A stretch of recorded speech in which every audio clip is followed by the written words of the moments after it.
वट सावित्री व्रत कथा। अखंड सौभाग्य के लिए यह व्रत कथा अवश्य सुने। सबसे पहले आप सभी को वट सावित्री व्रत की हार्दिक शुभकामनाएं। जो भी इस व्रत कथा को सुनता है उसका सौभाग्य हमेशा बना रहता है और उसकी समस्त मनोकामना पूर्ण होती है। जो भी वट सावित्री व्रत की इस कथा को अंत तक सुने और सुनाए उसकी सौभाग्य हमेशा बना रहे और उसकी समस्त मनोकामना पूर्ण हो।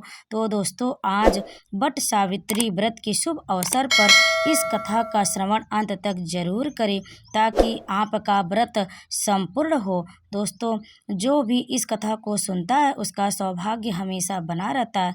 तो चलिए आज सुनते हैं वट सावित्री व्रत की संपूर्ण कथा। भद्र देश के एक राजा थे जिनका नाम अश्वपति था। भद्र देश के राजा अश्वपति के कोई संतान नहीं थी। उन्होंने संतान की प्राप्ति के लिए मंत्रोच्चारण के साथ प्रतिदिन 1,00,000 आहुतियाँ दी। 18 वर्षों तक यह क्रम जारी रहा। इसके बाद सावित्री देवी ने प्रकट होकर कहा कि राजन, तुझे एक तेजस्वी कन्या पैदा होगी। सावित्री देवी की कृपा से जन्म लेने के कारण से कन्या का नाम सावित्री रखा गया। कन्या बड़ी होकर बेहद रूपवान हुई। योग्य वर न मिलने की वजह से सावित्री के पिता दुखी थे। उन्होंने कन्या को स्वयंवर तलाशने को भेजा। सावित्री तपोवन में भटकने लगी। वहाँ शाल्व देश के राजा धुम्नसेन रहते थे क्योंकि उनका राज्य किसी ने छीन लिया था। उनके पुत्र सत्यवान को देखकर सावित्री ने पति के रूप में उनका वरण किया।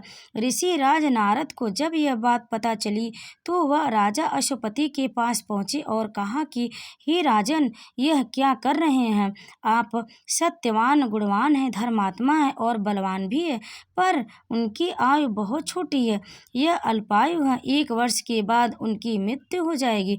ऋषि राज नारद की बात सुनकर राजा अश्वपति घोर चिंता में पड़ गए। सावित्री ने उनसे कारण पूछा तो राजा ने कहा, पुत्री, तुमने जिस राजकुमार को अपने वर के लिए चुना है वह अल्पायु है। तुम्हें किसी और को अपना जीवन साथी बनाना चाहिए। इस पर सावित्री ने कहा कि पिताजी, आर्य कन्याएं अपने पिता का एक बार ही वरण करती हैं। राजा एक बार ही आज्ञा देता है और पंडित एक बार ही प्रतिज्ञा करते हैं और कन्यादान भी एक ही बार किया जाता है। सावित्री हट करने लगी और बोली, मैं सत्यवान से ही विवाह करूंगी। राजा अश्वपति ने सावित्री का विवाह सत्यवान से कर दिया। सावित्री अपने ससुराल पहुंचते ही सास ससुर की सेवा करने लगी। समय बीतता चला गया। नारद मुनि ने सावित्री को पहले ही सत्यवान की मृत्यु के दिन के बारे में बता दिया था। वह दिन जैसे जैसे करीब आने लगा सावित्री अधीर होने लगी। उन्होंने 3 दिन पहले से ही उपवास शुरू कर दिया। नारद मुनि द्वारा कथित निश्चित तिथि पर पितरों का पूजन किया। हर दिन की तरह सत्यवान उस दिन भी लकड़ी काटने जंगल को चले गए। साथ में सावित्री भी गए। जंगल में पहुंचकर सत्यवान लकड़ी काटने के लिए एक पेड़ पर चढ़ गए। तभी उनके सिर में तेज दर्द होने लगा। दर्द से व्याकुल सत्यवान पेड़ से नीचे उतर गए। सावित्री अपना भविष्य समझ गए।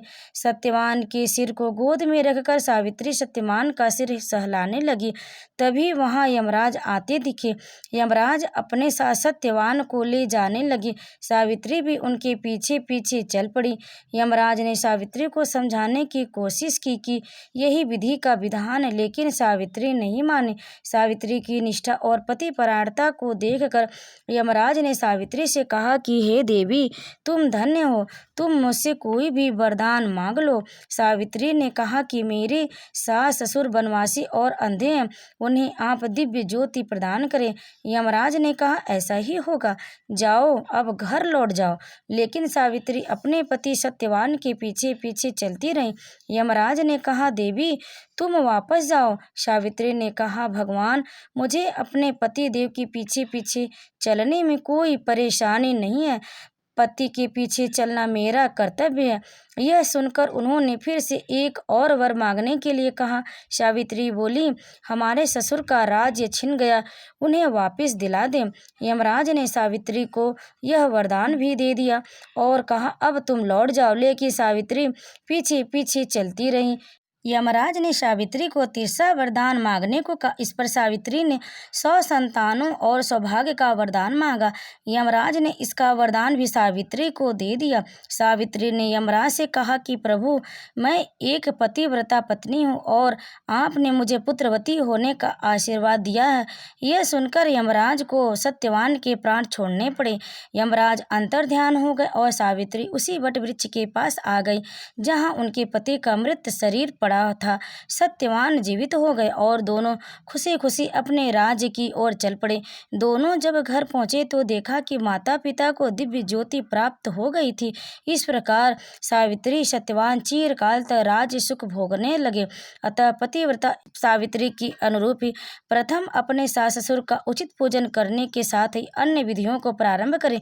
बट सावित्री व्रत करने और इस कथा को सुनने से उपवासक के वैवाहिक जीवन या जीवन साथी की आयु पर किसी प्रकार का कोई संकट आया हो तो भी वह टल जाता है। और यह कथा यहीं पर समाप्त हुई। कथा को अंत तक सुनने के लिए आप लोगों का बहुत बहुत धन्यवाद। कथा आपको अगर अच्छी लगी तो वीडियो को लाइक ज़रूर करें, शेयर करें और अगर आप हमारे चैनल पर पहली बार आए तो हमारे चैनल को फिर सब्सक्राइब ज़रूर कर लें। आप सभी को वट सावित्री व्रत की हार्दिक शुभकामनाएं।